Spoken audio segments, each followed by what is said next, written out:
What this article kind of was talking about, though, is the main question is like, how do I know if I need to heal my gut?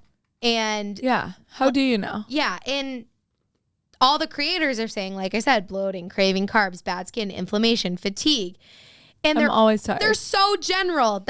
They are so general. That could be the symptoms for 74 different things. Yeah, if you've ever been on WebMD, which I don't recommend. I would get that confused with like Lyme disease. I'd be like, is my gut health off or do I have Lyme disease?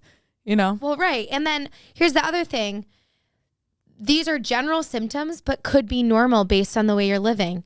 Like if you eat a lot of fast food, and this is no shade to you at all, but if you find, if you have a high sugar, high oil, high dairy, your skin can break out in different areas due to what you're eating. Like I know when I drink a lot or eat a lot of sugar, I get like chin acne and hormonal, yeah, you just get it.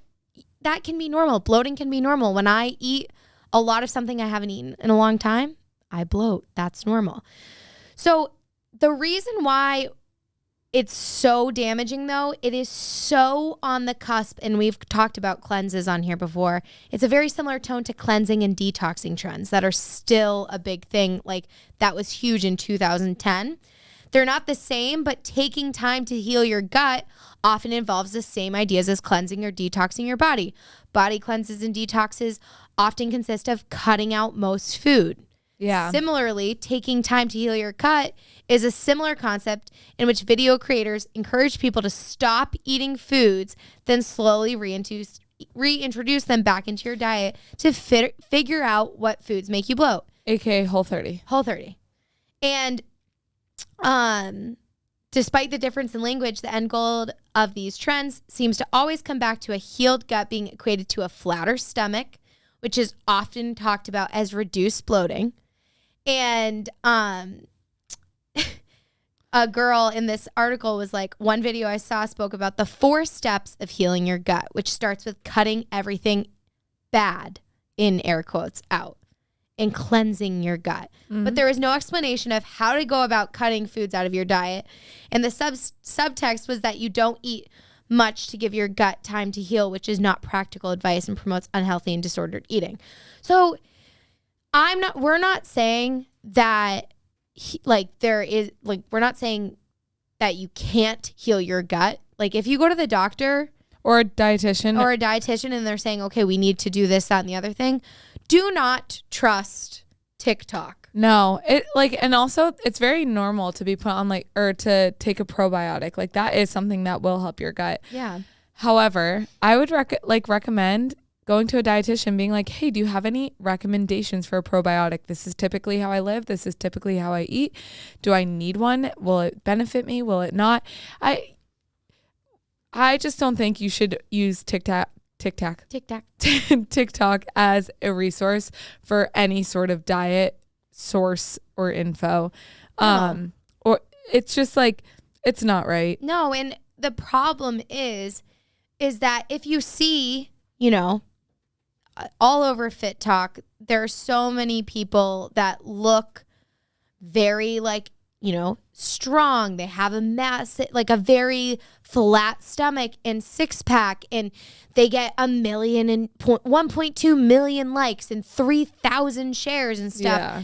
And people that don't know any better might look at it and be like, well, that must be reputable because there's so many likes and so many shares. And this person has 500,000 followers. It's true. I saw a girl the other day. She was like, the 5 steps for getting a flat stomach. And I literally cringed so hard the second she said that. And she names hot girl walks, drinking a lot of water, eating right, quote unquote. And then the last one, she was like, and genetics. And I was like, that should have been just genetics. You know what I mean? And I think, we always stress 9 times out of 10, it is genetics.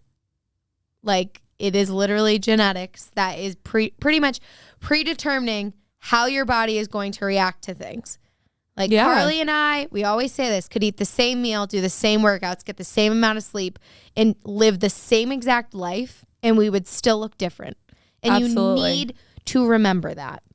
Okay? Yes, this girl, this 20-year-old that you're seeing on TikTok who's telling you to clear up your gut health and how to get a flat stomach, no.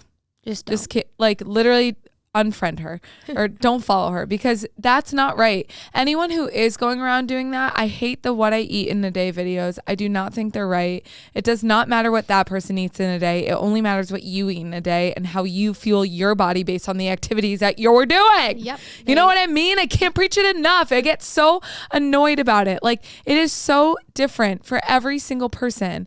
And same with this gut health thing. Yeah. Like, the people, like, that's fine. If people want to drink AG1, Athletic Greens, or whatever it is, that's fine. And if they actually have noticed a difference and it works for them, great. Only thing I'll say is AG1 is so expensive. It's like $100 a month. Yep. And then on top of that, if you are naturally eating enough vegetables in your diet, you don't need AG1. I know. Shout it's out true.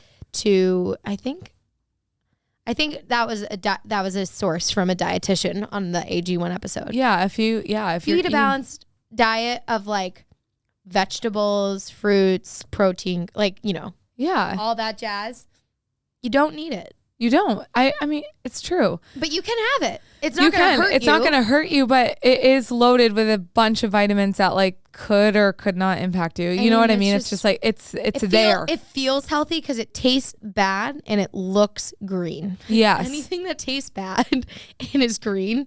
Celery juice. Yeah. Matcha. Cucumber juice. Like anything that's like, oh, this looks healthy and tastes bad, must be good for me. It's true. Yeah. No, literally. People have that mentality. Like, why avocados. Can't we make that about like yeah, pink things, like pink drink or I don't know, like a strawberry lemonade? There was another trend I saw on TikTok. Did you see the Parasite cleanse trend where people were eating papaya seeds? No. Oh my God. So parasites, like, another side of TikTok I'm on is like Parasite TikTok, where people convince themselves that they must have a parasite because they're bloated. And like, I guess, must have one. No. I guess parasites though, you know, are in raw fish and, you know, sometimes can be on produce. However, it's another like crazy fad that people just saw on TikTok. Like, hey, I'll eat a bunch of papaya seeds because they're an anti-parasitic, I think that's what it's called. So you eat them and essentially you just shit your brains out. But people were like, oh yeah, I saw a parasite in my like shit. And convincing millions and millions of people. Everyone has parasites. Well, so do this to shit your brains out. Well, convincing them that like, oh, this is why. And people were doing it. And a bunch of doctors were coming forward like, do not eat papaya seeds. Like, they will cause extreme like tummy cramping, and you know, it can go south very quickly and like be very, very painful and uncomfortable for you. There are anti-parasitics like pills that you can take. Yeah, essentially, that seems a little more normal. It still makes you absolutely shit your brains out. Yeah, but I mean, it's regulated. But like the problem is people were literally eating like 4 tablespoons of them, and they're like, don't do that. That's like so bad for your stomach. Also, the chia seed internal shower cleanse going around. This is another TikTok trend that I have a friend who tried it. And what she said, was she on the toilet for hours? Yes. And basically it's like you put chia seeds into a glass of water and then you put lemon in it, you stir it around, you leave it for 15 minutes and then you drink it. You chug it though. Yeah. You have to drink it quickly, they said.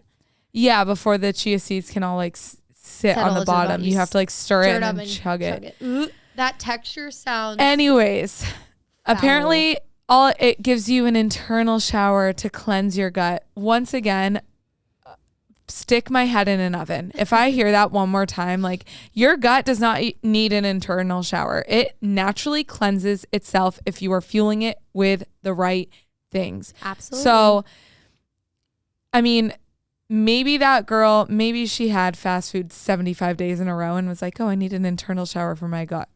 I highly doubt that's the case. But and also, like, even if she did, you don't need to do that. No, but you don't need to do that. Just start mixing in a fruit or vegetable. Like, I get more sleep, drink more water, take a probiotic. I don't know. There's just so many other things. And this Fitfluencer TikTok just makes me so angry. It makes me so irrationally angry. Well, it's just, if you have a lot of followers, then you're considered a reputable source, and that's not true.